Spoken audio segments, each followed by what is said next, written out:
आज हम एक ऐसे टॉपिक पे बात करेंगे शायद कि आपको हमारी बात कोई काम में कहीं पे भी आ सकती है। हम किस टॉपिक पे बात करने वाले हैं, थोड़ा सुनिएगा। हम बात करने वाले हैं product sales, return sales, repeat order. इसके बारे में बात करेंगे। कोई बंदा एक प्रोडक्ट लेकर मार्केट पे कैसे सेल करेगा और सेल करने के बाद रिपीट ऑर्डर कैसे करेगा, कलेक्शन कैसे करेगा, इस सारी चीज पे हम लोग आज डिस्कस करेंगे। पहली चीज यह है, कोई सा प्रोडक्ट मार्केट पे सेल होने के लिए क्या क्या जरूरत है उस प्रोडक्ट के लिए। नंबर 1, प्रोडक्ट का क्वालिटी बेस्ट होना चाहिए, देखने में सुंदर होना चाहिए। अगर प्रोडक्ट का क्वालिटी अच्छा है और देखने में सुंदर है, मार्केट पे बिकेगा ही बिकेगा। अगर प्रोडक्ट देखने में सुंदर है तो सामने वाला यूज करने के बाद उसका क्वालिटी चेक कर सकता है, पर देखने में अगर सुंदर नहीं है, यूज करने का बात ही उठता नहीं है। तो सबसे पहले प्रोडक्ट का डिजाइन, प्रोडक्ट का क्वालिटी दोनों चेक करिए। और एक बात, डिजाइन का मतलब यह है, कोई सा भी प्रोडक्ट है आप उसे हाइजेनिक वे में बनाइए। प्रोडक्ट का क्वालिटी जो है वो सेकंड में आता है और प्रोडक्ट का क्वालिटी डिपेंड करता है उसके सेल पे। प्रोडक्ट का क्वालिटी हम तब देख पाएंगे, हम तब जान पाएंगे जब हम उसे यूज करेंगे। और एक चीज मैं आपको बताना चाहूंगा, एक नया बंदा जब एक नया बिजनेस लेकर मार्केट को आता है, उसके साथ क्या क्या प्रॉब्लम आती है, ये चीज बहुत ही इंपॉर्टेंट है, थोड़ा जानिए। ये सारा जो बता रहा हूं ये प्रैक्टिकल है और ये एक्सपीरियंस है जो मार्केट में हमारे साथ हुई है, वही चीज मैं आपसे शेयर कर रहा हूं। आप मार्केट में नया प्रोडक्ट जब लेकर आते हैं तो तब आपको एक ही चीज समझ में आता है, प्रोडक्ट सेल कैसे हो और मेरा जो प्रोडक्ट है कैसे मार्केट पे सेल हो जाए। पर सेल करना, सेल करवाना या फिर सेल हो जाना ये बड़ा चीज नहीं है। क्यों? थोड़ा ध्यान से। अगर आप प्रोडक्ट सेल कर देते हैं, फिर से प्रोडक्ट मंगवाने के लिए जरूरत क्या है आप बताइए। इसके पहले भी आपको पैसा चाहिए था प्रोडक्ट मंगवाने, प्रोडक्ट सेल के बाद भी आपको पैसा चाहिए फिर से प्रोडक्ट मंगवाने। पर आप अगर वो गलती कर देंगे मार्केट पे जिसके वजह से आपका बना बनाया कस्टमर टूट जाए, वो गलती नहीं करना है। वो क्या है? मान लीजिए आप मार्केट के लिए नए हैं, प्रोडक्ट लेकर आ गए, प्रोडक्ट बेचने का आपको भूत सवार है। आप मार्केट गए, मार्केट का रिव्यू लिए, मार्केट का फीडबैक लिए, प्रोडक्ट बहुत अच्छा है, मार्केट में डाल दें और प्रोडक्ट निकल जाए। ये जो सोच है, ये सोच आपको कहां पे गिरा देता है वो बता रहा हूं। मार्केट का फीडबैक लेने के बाद अपने मार्केट पे प्रोडक्ट दे दिया। प्रोडक्ट जो मार्केट पे दिया वो भी 2 या 3 हिसाब में दिया। एक हिसाब ऐसा है, सामने वाले से आप एडवांस पेमेंट लेकर आए हैं और बिल बना के उसे प्रोडक्ट दिए, ये बेस्ट है। सेकंड, ऑर्डर लेकर आए हैं, प्रोडक्ट लेकर गए और फिर उसके पास से कलेक्ट करके पैसा लेकर आए, यहां तक सही है। और एक गलती क्या है, आपने प्रोडक्ट उसे दे दिया, वो भी उधारी में, और उसने बड़ा मजा से प्रोडक्ट रख लिया क्योंकि उसे तो कोई इन्वेस्ट करना नहीं पड़ा। आपका प्रोडक्ट वो बेचेगा, आपका प्रोडक्ट वो बेचेगा बिना पैसे का, आपसे लिया, बेच के पैसा देगा, वहीं आपका फंसना चालू हुआ। ये कैसा सिस्टम है वो बता रहा हूं आपको। अब कोई सा भी एक कंपनी ले लीजिए, कोई सा भी प्रोडक्ट आपने लिया। मान लीजिए मैं अपने रिलेटेड प्रोडक्ट में से मैं बता रहा हूं इंजन ऑयल। आपने इंजन ऑयल का एक डिस्ट्रीब्यूटरशिप लिया और ऑर्डर किया, प्रोडक्ट आपके पास आ गया और आपको भूत सवार है मार्केट पे प्रोडक्ट कैसे निकालना है। आप जब मार्केट गए, मार्केट का फीडबैक लिए, रिव्यू लिए, प्रोडक्ट का क्वालिटी दिखाए, प्रोडक्ट सारे कस्टमर लोग को दिखाए। आपके कस्टमर कौन होते हैं? आपके कस्टमर होते हैं गैरेज में या फिर दुकान में। आपका प्रोडक्ट उन्होंने टेस्ट किया, प्रोडक्ट का क्वालिटी सही है, डिजाइन सही है, सब बढ़िया है, आप प्रोडक्ट ऑर्डर ले लिए, नेक्स्ट टाइम प्रोडक्ट डालने का काम शुरू हुआ, तो आप मार्केट गए। जब मार्केट गए, प्रोडक्ट डालना चालू किए, सेम 3 फेज में। किसी ने आपको एडवांस पेमेंट किया हुआ था, उसको प्रोडक्ट दिया, वो बढ़िया है। और किसी ने आप प्रोडक्ट डाले, उसने पैसा तुरंत दे दिया, वो भी बढ़िया है। लास्ट रहा थर्ड ऑप्शन जो आपके पास है। आपका यहाँ पे एक ही कंसेप्ट काम करता है, मेरे को प्रोडक्ट निकालना है भाई, मेरे को प्रोडक्ट निकालना है। यहां पे आपको कलेक्शन समझ में नहीं आ रहा है, ना आपको बिजनेस समझ में आ रहा है, आपको बस एक ही समझ में आ रहा है, मेरे को प्रोडक्ट निकालना है। तो आपने क्या किया, वहां पे उधारी देने लगे। और जब उधारी दिए, वहां पे फिर एक गलत बात बोल के दिए, आपका प्रोडक्ट सेल हो तो फिर आप मुझे पेमेंट देना। सामने वाला सोचा भाई क्या करें, अगर पेमेंट देना पड़े तो सेल करना पड़ेगा, सेल होगा तो देना, चलो ठीक है रख लेते हैं, क्या दिक्कत है, इतना जगह बाकी है, कहीं पर भी रख लेंगे, सामान पड़ा हुआ होगा, अगर सेल हो गया तो सामने वाले को पैसा देंगे, अगर सेल नहीं हुआ तो सामान फिरा देंगे या फिर पैसा नहीं देंगे, 2 बात से एक बात है। और राजी होकर रख लिया। कुछ दिन गया, आप उधारी में सामान दे दिए हैं किसी गैरेज को, पर जिसने आपको पैसा दे के प्रोडक्ट लिया, उसका जब ऑर्डर आ रहा है, आपके पास प्रोडक्ट नहीं है, वहां पे आप क्या करेंगे?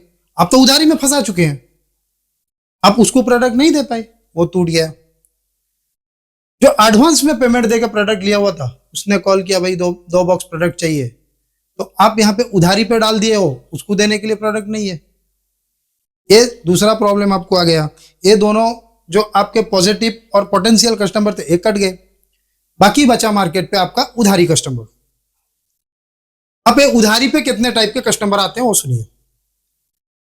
एक कस्टमर ऐसा होगा, जितना बेचेगा उतना पैसा आपको पेमेंट कर देगा, आपके हिसाब से जो बात उससे हुई है सेम उसी हिसाब से काम चला रहेगा, ये भी यहां तक सही है। और एक कस्टमर ऐसा होगा, आपका प्रोडक्ट बेचे या ना बेचे, वो आपको हर हफ्ता पैसा दे देगा, ये भी समझ में आ रहा है। और एक कस्टमर ऐसा है, उसे बस एक ही चीज मालूम है, भाई मेरे को सामान बेचना है, पैसा देना समझ में नहीं है उसके, ना पैसा नहीं देगा, वो आपको इतना इरिटेट करवा देगा, आपका उसके साथ बहसा बहसी होके वो कस्टमर टूटेगा आपका। ये लिख देता हूं, इससे थोड़ा हिसाब से रहना है। पर मार्केट में हर टाइप कस्टमर आपको मिलेंगे। आज के डेट पे हमारे उड़ीसा मार्केट का जो हाल है, 70% अच्छे कस्टमर आपको मिलेंगे, उनके वजह से आज के डेट पे हम लोग का धंधा चला है, और उन्हीं लोग की वजह से हम लोग यहां हैं। सलाम करता हूं वो लोग को जो हमें यहां पहुंचाए हैं, जो गैरेज के भाई लोग हैं। और एक चीज मैं बता रहा हूं आपको, आप एक कस्टमर को क्रेडिट पे प्रोडक्ट दिए, जब सेकंड टाइम आप उसके पास गए तो उसने बोला बिका नहीं है, तो आपने वहां से आ गया। थर्ड टाइम गए तो सेम बात उसने बोला बिका नहीं है, तो आप फिर से आ गए। फोर्थ टाइम जब आप गए, उससे मिले नहीं, उससे मुलाकात हुआ नहीं, वो उसके बाद आपसे छुपने लगा। क्यों? क्योंकि अगर आपसे मिलेगा उसको पैसा देना पड़ेगा, इस वजह से वो आपसे ना और प्रोडक्ट रखेगा ना वो आपको पैसा देगा बहुत परेशान करके, लेकिन वो प्रोडक्ट नहीं रखेगा, क्योंकि आपके जैसा दूसरे कस्टमर भी और भी उसे मिलेंगे, आपके जैसा और भी मिलेंगे प्रोडक्ट देने वाले, तो आपसे क्यों ले? आज आपसे लिया, कल और किसी से लेगा, परसों और किसी से लेगा, ऐसे ही उसका गाड़ी ऐसे ही चलता रहेगा। पर आपको 2-3 ऐसे कस्टमर को देखना है। सबसे पहला कस्टमर आपके हिसाब का होना चाहिए, उसके हिसाब के आप होना चाहिए। इसका मतलब क्या होता है? बिजनेस दोनों पार्टी को लेकर चलता है। आप प्रोडक्ट दिए उन्हें, उन्होंने बेचा, आपको पैसा दिया, फिर आप प्रोडक्ट के लिए ऑर्डर करें, फिर प्रोडक्ट आया, आप उन्हें डाले, ये एक प्रोसेस चलता रहता है। दूसरा, एडवांस पेमेंट आया, आप प्रोडक्ट उन्हें दिए, इन्हें भी देखना है।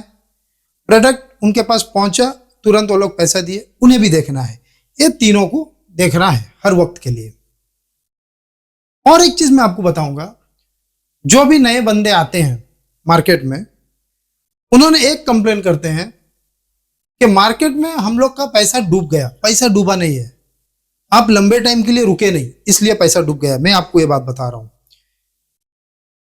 मान लीजिए जो भी अच्छे काउंटर हैं, अच्छा गैरेज है, अच्छे अच्छे ज्यादा दिन से 20 साल 25 साल से एक एक जगह पे काउंटर करके बैठे हैं, तो उनके पास 250-300 पॉकेट कस्टमर होते हैं। पॉकेट कस्टमर होते हैं मतलब कि अगर वो बोल दें कि आपका प्रोडक्ट अच्छा है, सामने वाला पूछता नहीं है क्या प्रोडक्ट है, तो वो अपने इज्जत को दांव में नहीं लगा सकते, इसलिए वो लोग आपका प्रोडक्ट लेते नहीं है। बाकी जो लेके बेच के खा के निकल जाने का कोशिश करता है, वो बंदे को आपको समझाना कुछ नहीं, वो आपको सामने से बुलाएगा, भाई मेरे को दे। उनसे बच के रहना है। 10 साल बिजनेस में एक ही चीज समझ में आया, मार्केट में हर बंदे गलत नहीं है। और मैं बताऊंगा मेरा एक्सपीरियंस, आज अगर हम यहां पे हैं, उसी गैरेज के भाई लोग के वजह से हम लोग हैं। बहुत ही सपोर्ट दिया है, पर क्यों दिया उसका भी रीजन है। उसका एक ही रीजन है, 2015 में जो कंपनी के साथ हम काम कर रहे थे, 2025 में भी वही कंपनी के साथ हम काम कर रहे हैं। ये एक सबसे बड़ा चीज है। पर आज के जो नए नए बिजनेस के लिए उतरते हैं लड़का लोग, वो क्या करता है ना, आज एक नया कंपनी लेके आया है, 15 दिन के बाद और एक नया कंपनी, फिर और 15 दिन के बाद और एक नया कंपनी, ऐसे चलता है। तो इन लोग का नाम ही नहीं होता है। अगर नाम नहीं खुलेगा तो मार्केट में आप किसको लेके बिजनेस करोगे। आप आज एक कंपनी लाके दिए हो, उसमें से 2 फॉल्ट निकल गया, कल और एक कंपनी लाए, उसमें से 2 फॉल्ट, ऐसा नहीं। आप एक ही कंपनी के साथ जुड़ के काम करो, अच्छा लगेगा आपको भी, मार्केट में काम करने के लिए भी आपको अच्छा लगेगा, और सामने से आपको ऑर्डर भी आएगा। तो इसके लिए मैं आपको बोलूंगा, आप जिससे भी काम करो, अच्छे से, ईमानदारी से, मेहनत से, लगन से, कोई सा भी कंपनी लेके आओ, अपना सोचो, अपना सोच के काम करो, तो आपको काम करने में मजा आएगा और अंजाम तक पहुंचने में मजा आएगा। एक चीज याद रखना, अगर आप काम करने आए हो लंबा टाइम के लिए, तो फिर इस बिजनेस में आओ। अगर आपके पास समय नहीं है तो फिर इस बिजनेस में मत आओ, क्योंकि ये जो बिजनेस है, ये समय का बिजनेस है, इसको समय देना पड़ेगा। आप अगर इसे समय दे रहे हो तो ये आपको हर दिन के लिए लेके चल जाएगा। अगर आप इसे समय नहीं दोगे, ये आपको बर्बाद कर देगा। अगर आप मिनिमम इस बिजनेस पे 999 दिन इस बिजनेस को आप देते हो, 1000 वाला दिन वो आपका होगा। ये मेरा वादा है आपसे। आप इस बिजनेस में आ रहे हो, बहुत ही अच्छा प्लेटफॉर्म है, बहुत ही अच्छा बिजनेस है, और बहुत सारे लोग आपके वजह से इस बिजनेस में जुड़ पाएंगे। आप इस बिजनेस में आओ, काम करो, मजा आएगा, और ज्यादा से ज्यादा ट्राई करो। जो आपका आज रिटेलर है, वो कल कैसे आपका डिस्ट्रीब्यूटर बने। जो आज आपका डिस्ट्रीब्यूटर है, वो कैसे कल उस एरिया का सुपर स्टॉकिस्ट बने। ये ट्राई करो, ये माइंडसेट लेकर आओ। ऐसा माइंडसेट मत लेकर आना कि उसका बिकेगा तो मेरा बिकेगा नहीं, मेरा बिकेगा तो उसका बिकेगा नहीं। ऐसा नहीं है भाई। मार्केट में बहुत ही बहुत गाड़ी है। आप कितना बेच सकते हो, आप कितना रेस जा सकते हो, वो आप पे डिपेंड करता है। ध्यान रखिए, बिजनेस को सबसे पहला प्रायोरिटी दीजिए। बिजनेस अगर आपका है तो भी प्रायोरिटी दीजिए, या फिर आप किसी बिजनेस में जाके जॉब कर रहे हो तो भी उसे अपना सोचिए। और एक बात मैं बोलना चाहूंगा, जो गैरेज में आप प्रोडक्ट दे रहे हो, फिर से रिपीट करके बोलूंगा, उस गैरेज में उन लोग को इतना माइंडसेट करवाओ कि भाई आज अगर आप मेरे रिटेलर हो, मैं चाहता हूं कल आप इस एरिया के सब डिस्ट्रीब्यूटर बनो। जो आपके सब डिस्ट्रीब्यूटर हैं, उन लोग को इतना भरोसा दो, उन लोग को काम इतना बताओ, इतना सिखाओ कि कल वो आपके डिस्ट्रीब्यूटर बने। जो डिस्ट्रीब्यूटर हैं उन्हें बताओ, आप अगर 5 डिस्ट्रीब्यूटर बनाते हो, 10 डिस्ट्रीब्यूटर बनाते हो, उन सबके आप सुपर स्टॉकिस्ट बन सकते हो। आप जब तक नहीं बताओगे, सामने वाला नहीं समझ पाएगा। तो इसलिए मैं बोलना चाहूंगा, हम और एक सेशन में बात करेंगे डिस्ट्रीब्यूटर कैसे बनेगा, सब डिस्ट्रीब्यूटर से डिस्ट्रीब्यूटर कैसे बनेगा, एक गैरेज में जो काउंटर किया हुआ है वो एक सब डिस्ट्रीब्यूटर कैसे बनेगा। ये सारा चीज हम लोग नेक्स्ट वीडियो में बात करेंगे। आज के लिए इतना ही, धन्यवाद।